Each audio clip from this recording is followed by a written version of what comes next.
bridge across the river needs repair," the Fat Controller told the engines. "I shall have to make a weight limit across it for a while. Percy and Daisy will be all right, and Toby too, but Thomas is too heavy." Thomas looked anxious. "How would you like to go and help Edward?" suggested the Fat Controller. "Can Annie and Clarabelle come?" asked Thomas.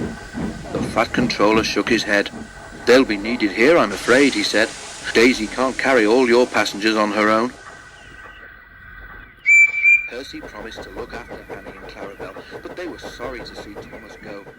To cheer Thomas up, Edward took him to see Bill and Ben, the twin engines who lived at the China Clay Harbour. "Oh dear, not another blue engine," said Bill cheekily. "First Edward, then Donald and Douglas, and now, don't forget Gordon," interrupted Ben.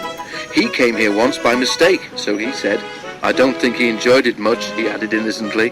The twins both chuckled, remembering. "No, but seriously, Edward," said Bill, "why doesn't the Fat Controller paint engines a proper colour, like us, for instance?" Thomas let off steam indignantly. "Let me tell you," he began. "All right, you two," laughed Edward. "Go and move those trucks, or there won't be room for any more." "You just don't have to take them too seriously," explained Edward. "I wish I knew how you deal with them," he said. Near the harbour, the line crossed a lane. The crossing had no gates. The lane led to a farm which made butter and supplied eggs and milk to shops in the town. One morning, the farmer had difficulty starting his lorry. He did it at last, but the lorry jerked along in fits and starts. "That milk will be churned to butter soon," he muttered to himself. The lorry lurched across the rails.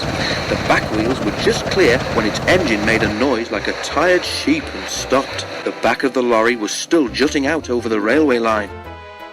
The farmer struggled to start it again, but it would not go. He had just got down to telephone for help when he heard a train approaching. Thomas wasn't going fast. When he saw the lorry, he set his brakes hard, but he couldn't stop.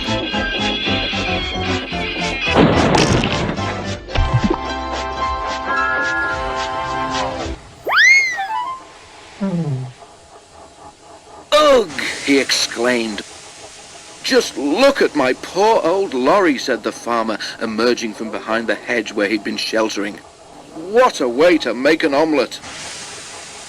The driver made sure that Thomas wasn't hurt, then stood back and surveyed the mess. He began to laugh.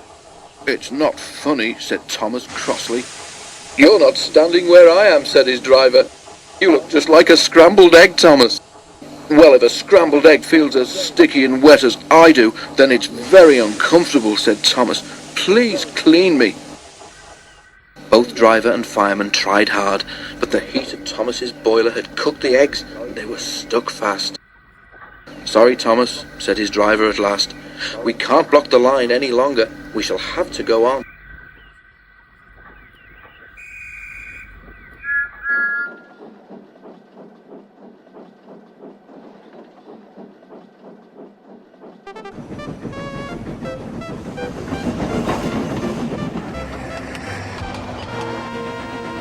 "Hello," said Ben. "What's this?" "Must be a new engine," said Bill. Ben inspected the arrival carefully. "No, Bill," he said, "that's not a new engine. It's Thomas." "But it's our colour, Ben, and Thomas doesn't think our colour is proper for an engine." They heard a grinding noise. "Are your joints stiff, Bill?" asked Ben. But it wasn't Bill's joints. It was Thomas, gnashing his teeth.